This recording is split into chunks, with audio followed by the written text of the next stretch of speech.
Hello students, तो welcome math study में। मैं नरेंद्र सर आपका मैथ स्टडी में स्वागत करता हूं। जो प्रीवियस वीडियो है जिसमें हमने क्वेश्चन किए multiply of integers and divide of integers से रिलेटेड है, वो क्वेश्चन हमने कंप्लीट किए। बेसिकली अब जो क्वेश्चन है वो सिंपल क्वेश्चन कंप्लीट हो चुके हैं। अब जो हमारे पास क्वेश्चन है वो स्टेटमेंट से रिलेटेड क्वेश्चन है, यानी कि ये वो क्वेश्चन है जिस क्वेश्चन में आपको कॉमन सेंस का यूज़ करना है कि अगर मैं ये कहूँ कि किसी फ्रिज में आप किसी थिंग्स को रखते हैं तो उसका टेम्परेचर लो होगा या हाई होगा, तो ऑब्वियसली आपका आंसर रहेगा कि उसका टेम्परेचर क्या होगा, लो होगा।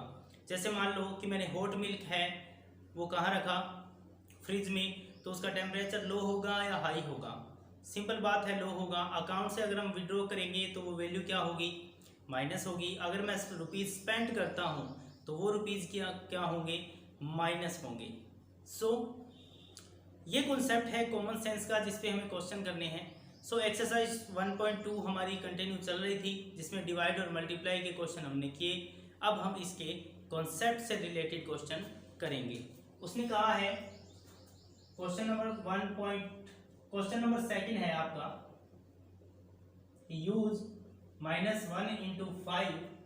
इस पैटर्न का आपको यूज करना है और शो करना है आपको, show that -1 into -1 equal to +1। ये आपको प्रूव करना है। पैटर्न का इसने मेथड आपको दिया है -1 इंटू 5 और आपको शो क्या करना है, -1 इंटू -1 इक्वल टू 1। तो हम शो कर देंगे, इजी क्वेश्चन है। -1 इंटू 5 करेंगे तो ये नेगेटिव है, ये पॉजिटिव है, प्लस माइनस -5।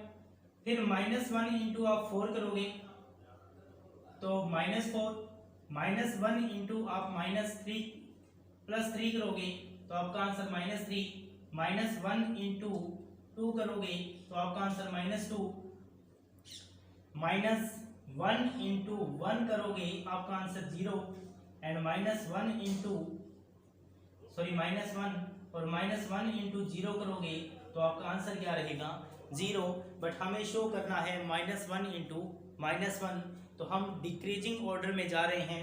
0 के बाद नंबर लाइन में लेफ्ट हैंड साइड जो वैल्यू स्टार्ट होगी वो -1 इंटू -1 इक्वल टू आंसर क्या रहेगा आपका, प्लस रहेगा। ये बेसिक कॉन्सेप्ट है इसका पैटर्न का। जैसे मान लीजिए मैंने ये कहा कि -2 इंटू 3 है, आपको शो करना है, शो दैट -2 इंटू -2 इक्वल +4। ये आपको शो करना है। तो जो पैटर्न है वो क्या है आपके पास, -2 इंटू 3 है, तो हम इस पैटर्न की हेल्प से क्वेश्चन करेंगे। -2 इंटू 3 करेंगे तो -6 हो जाएगा, -2 इंटू 2 करेंगे तो आपका आंसर -4 हो जाएगा, -2 इंटू 1 करेंगे आपका आंसर -2, -2 इंटू 0 करेंगे आपका आंसर 0, -2 इंटू -1 करेंगे आपका आंसर +1, -2 इंटू -2 करेंगे आपका आंसर +4। क्लियर हुआ? यानी कि जिस वैल्यू को आपको प्रूव करना है उसी डिक्रीजिंग ऑर्डर में आपको चलना है। ये तो क्लियर है कि -6 वैल्यू है, यहाँ क्यों मेंशन की, क्योंकि नेगेटिव को मैंने किससे मल्टीप्लाई किया है, प्लस से। ये पैटर्न है, आपको किसी भी टाइप से क्वेश्चन दिया जा सकता है कि इस पैटर्न का यूज करना है और आपको इस वैल्यू को प्रूव करना है। नेक्स्ट क्वेश्चन जो हमारा है वो इसी एक्सरसाइज का क्वेश्चन नंबर 7 है। तो आपको जो ये क्लासें प्रोवाइड की जा रही है बाय यूट्यूब के प्लेटफॉर्म से, तो इन क्लासेज में आपको क्वेश्चन है वो सीक्वेंस के अकॉर्डिंग सॉल्व करवाए जा रहे हैं। लेकिन अगर आप किसी भी यूट्यूब चैनल से देखें तो आपको सीक्वेंस के अकॉर्डिंग क्वेश्चन नहीं मिलेंगे। ज़्यादा से ज़्यादा स्टडी कीजिए और अगर आपको डाउट है तो कंसल्ट कीजिए। क्वेश्चन नंबर 7 है जिसमें हमें एक टेबल गिवन है, हमें वैल्यू गिवन है कॉलम और रो में। अब आपके पास ये किसका साइन है, मल्टीप्लाई का साइन है, यानी कि आपका रिलेशन यूं चलेगा। मल्टीप्लाई का मतलब हुआ हमें मल्टीप्लाई करना है। बेसिकली मैंने 3 को 2 से मल्टीप्लाई किया तो मेरा आंसर क्या रहेगा, 6 रहेगा। फिर मैंने 3 को 3 से मल्टीप्लाई किया, आंसर 9 रहेगा। ये 3 पॉजिटिव है, ये 2 पॉजिटिव है तो आंसर पॉजिटिव 6 रहेगा। ये 3 पॉजिटिव है, ये भी 3 पॉजिटिव है तो 3 3 जा 9। अब 3 को मल्टीप्लाई करेंगे 4 से, आंसर क्या रहेगा 12, बट ये पॉजिटिव है ये नेगेटिव है तो प्लस माइनस माइनस। 3 को मल्टीप्लाई किया 2 से 6 प्लस माइनस माइनस। 3 को 1 से मल्टीप्लाई किया 3। तो ये हमारी कंप्लीट हो गई टेबल। सेकंड वैल्यू है -2 को मल्टीप्लाई करना है 2 से तो आपका आंसर -4 रहेगा। -2 को मल्टीप्लाई करना है 3 से तो आपका आंसर -6 रहेगा। -2 को मल्टीप्लाई करना है -4 से so minus into minus plus और 4 2 जा क्या रहेगा 8। -2 को -2 से मल्टीप्लाई किया +4, -2 को +1 से मल्टीप्लाई किया -2। तो ये बेसिक है आपकी टेबल के कुछ स्टेप मैंने कंप्लीट किए हैं। सो इसके अकॉर्डिंग आप अपनी टेबल को क्या करेंगे कंप्लीट करेंगे। सो ये मल्टीप्लाई का मेथड है। इसके अलावा मैं आपको सपोज दैट कि मैंने आपको एक अलग डिफरेंट टेबल दी है जो आपकी बुक से रिलेटेड नहीं है। यहाँ पे मैंने इनटू का साइन दे दिया। अब मैं यहाँ आपको डिवाइड का साइन दे देता हूँ। ये वैल्यू 8 है ये 2 है ये -6 है। तो अगर मैं 8 को 2 से डिवाइड करूँ तो मेरा आंसर क्या रहेगा 4। और अगर -6 को 2 से डिवाइड करें तो आपका आंसर क्या रहेगा -3। तो ये कंपलसरी नहीं है कि आपको डिवाइड की ही टेबल मिले मल्टीप्लाई की ही टेबल मिले। आपको प्लस माइनस की भी टेबल दे सकता हूँ। ये आपके कॉमन सेंस पे डिपेंड करेगा क्योंकि कॉन्सेप्ट आपका क्लियर है तो आपको किसी भी टाइप से क्वेश्चन दे आपको उसे सॉल्व करना है। सो ये डिवाइड की टेबल है और ये मल्टीप्लाई की टेबल है। मल्टीप्लाई में हमने मल्टीप्लाई किया और डिवाइड में हमें डिवाइड करना है। सो जो हमारा नेक्स्ट क्वेश्चन है जिस पे हम डिस्कस करने वाले हैं क्वेश्चन नंबर 3, थोड़ा मैंने आपको ये कहा कि इसमें थोड़ा कॉमन सेंस आपको यूज़ करना होगा। हम इस क्वेश्चन को नंबर लाइन के थ्रू सॉल्व करेंगे और अगर वैसे हम इसको स्टेटमेंट के थ्रू सॉल्व करना चाहें तो थोड़ा कन्फ्यूजन रहेगा आपको क्वेश्चन में। तो स्टेटमेंट के थ्रू हम क्वेश्चन को सॉल्व नहीं करेंगे, हम सॉल्व करेंगे बाय नंबर लाइन। तो आपको ये जो क्वेश्चन है इसे आप नंबर लाइन से ही सॉल्व करें। सो क्वेश्चन क्या है, क्वेश्चन है 3rd, the rate of decrease in temperature in A fridge is 3 degree Celsius पर मिनट। टेम्परेचर डिक्रीज हो रहा है इसका मतलब टेम्परेचर 3 माइनस काउंट होगा या प्लस काउंट होगा?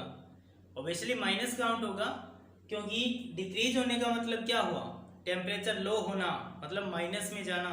सो यहाँ पे टेम्परेचर कितना डिग्री हो रहा है -3 degree. So temperature of fridge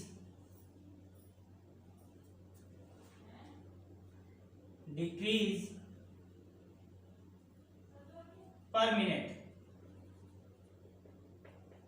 3 degree Celsius.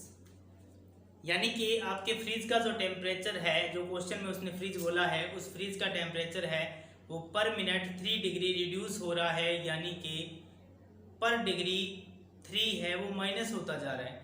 तो यानी कि पर मिनट जो टेम्परेचर रिड्यूस है उसकी रेट है -3 डिग्री सेल्सियस। अब मैं थोड़ा क्वेश्चन को आगे रीड करता हूँ। A thing whose temperature is 25 degree Celsius is placed in fridge. एक वस्तु है ऑब्जेक्ट है जिसका टेम्परेचर आपके पास +25 डिग्री है। उस ऑब्जेक्ट को जब आप फ्रिज में पुट करोगे place in the fridge then temperature will be reduced. तो टेम्परेचर क्या होगा रिड्यूस होगा। रिड्यूस होने का मतलब है जो 25 डिग्री सेल्सियस पॉजिटिव था वो धीरे धीरे क्या होगा नेगेटिव होता जाएगा क्योंकि फ्रिज के अंदर है वो टेम्परेचर लो रहता है। तो 25 डिग्री सेल्सियस का ऑब्जेक्ट अगर आपने फ्रिज में रखा है तो उसका टेम्परेचर टाइम टू टाइम क्या होगा लो हो जाएगा। और आपको रेट दे रखी है कि पर मिनट की रेट क्या है आपके पास 3 डिग्री सेल्सियस। सो अब temperature of object whose placed in the fridge। Fridge में जिसे प्लेस किया जाएगा उसका टेम्परेचर क्या है 25 डिग्री सेल्सियस। और आपको ये बताना है कि कितने टाइम के बाद उस ऑब्जेक्ट का जो टेम्परेचर है वो टेम्परेचर एक्चुअल में -2 डिग्री सेल्सियस हो जाएगा। अब एक आपको कॉमन सेंस की बात बताता हूँ कि +25 टेम्परेचर है फिर 24 होगा, फिर 23 होगा, 20 होगा, 15 होगा, 16 होगा, और एक टाइम ऐसा आएगा जब टेम्परेचर क्या हो जाएगा, जीरो हो जाएगा। जीरो से जब लो होगा टेम्परेचर तो -1 और -2 में चला जाएगा। सो बेसिकली अगर मैं डायरेक्ट आपसे कहूँ तो कितना रिड्यूस होगा टेम्परेचर, 25 तो प्लस है और 27 डिग्री रिड्यूस होगा, तब इसका टेम्परेचर क्या रहेगा, -2 डिग्री रहेगा। सो हम इसे नंबर लाइन के थ्रू सॉल्व करेंगे। इस नंबर लाइन को मैं यहाँ मेंशन कर रहा हूँ क्वेश्चन में, ये क्वेश्चन आपकी बुक में है नोट किया हुआ। सो ये नंबर लाइन है हमारे पास, जिसे मैं टेम्परेचर स्केल की फॉर्म में यूज कर रहा हूँ। सो 1 2 3 4 5 6 7 8 9 10 11 12 13 14 15 16 17 18 19 और डैश डैश डैश, ये आपका टेम्परेचर रहेगा 25 डिग्री सेल्सियस। स्पेस कम है इसीलिए, और लेफ्ट हैंड साइड में आपके पास है -1 -2 टेम्परेचर इन डिग्री सेल्सियस। यानी कि इस नंबर लाइन पे जो मैंने टेम्परेचर शो किया है वो क्या है, डिग्री सेल्सियस है। अब चलो स्टार्टिंग करते हैं।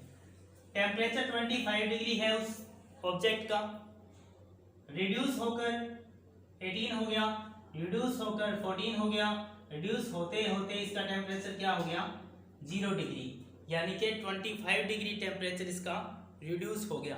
अब हमें इसका टेम्परेचर कितना करना है, कितना टेम्परेचर करना है, -2 डिग्री करना है। तो कितना और माइनस हो जाएगा, 1 and 1 2 डिग्री और माइनस होगा। तो आप टोटल काउंट कीजिए कि 25 डिग्री यहाँ तक हो गया और ये 2 डिग्री यहाँ हुआ, तो टोटल जो टेम्परेचर है वो कितना रिड्यूस हुआ, -27 डिग्री। क्लियर हुआ यहाँ से? रिड्यूस होने का मतलब है माइनस हुआ, 25 आपका 0 तक काउंट होगा, फिर -2 तक और रिड्यूस हुआ, तो 2 और 25 कितना हुआ, 27। और रिड्यूस होने का मीन ये होता है माइनस में होना, डिक्रीज होना। सो कितना टेम्परेचर आपका डिक्रीज होगा इस फ्रीज का, 27 डिग्री। सो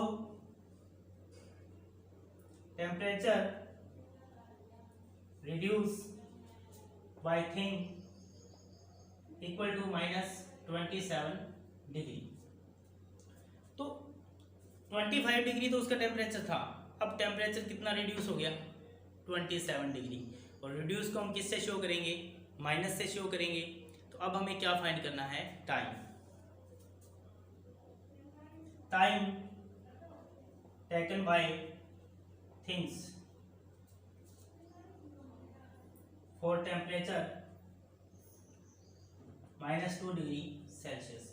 तो टोटल टेम्परेचर आपके पास कितना रिड्यूस हुआ, 27 डिग्री, और 1 मिनट में कितना रिड्यूस हो रहा है, 3 डिग्री। तो माइनस टू माइनस कैंसल, 3 9 27। तो टोटल टाइम आपका कितना यूज होगा, 9 मिनट आपका इस क्वेश्चन का आंसर रहेगा। मैं इस आंसर को यहाँ मेंशन कर देता हूँ कि -20 डिग्री है और रिड्यूस हो गया, -27 डिग्री रिड्यूस हुआ है।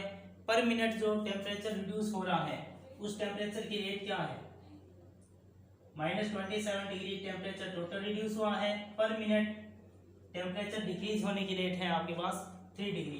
तो माइनस टू माइनस कैंसल, 3 से डिवाइड किया, 3 9 27। तो टोटल आपके पास कितना टाइम रहेगा, 9 मिनट। यानी कि 9 मिनट के अंदर उस थिंग का जो टेम्परेचर है वो आपके पास -2 डिग्री सेल्सियस हो जाएगा। सो इस कॉन्सेप्ट को मैं थोड़ा रिपीट कर देता हूँ। हमें -2 डिग्री सेल्सियस टेम्परेचर बताना है कि कितने टाइम में होगा। तो मैं आपको ये बता दूं कि पर मिनट कितना रिड्यूस हो रहा है, 3 डिग्री सेल्सियस। तो हम माइनस में मेंशन करेंगे क्योंकि डिक्रीज हो रहा है। दूसरा टेम्परेचर है वो थिंग्स का टेम्परेचर कितना है, 25 डिग्री। टोटल टेम्परेचर कितना रिड्यूस होगा, -2 डिग्री टेम्परेचर करना है। तो हम यहाँ से लेफ्ट साइड की तरफ चलेंगे।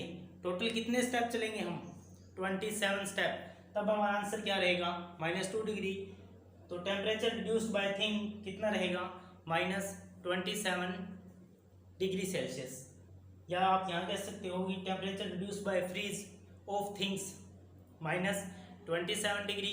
सो time taken by thing for temperature -2 degree Celsius, तो टोटल टेम्परेचर -27 डिग्री सेल्सियस है और 1 मिनट में 3 डिग्री सेल्सियस डिक्रीज होगा, तो -2 माइनस कैंसिल और 3 से डिवाइड करेंगे, आपका आंसर रहेगा 9 minute. So thank you and have a nice day.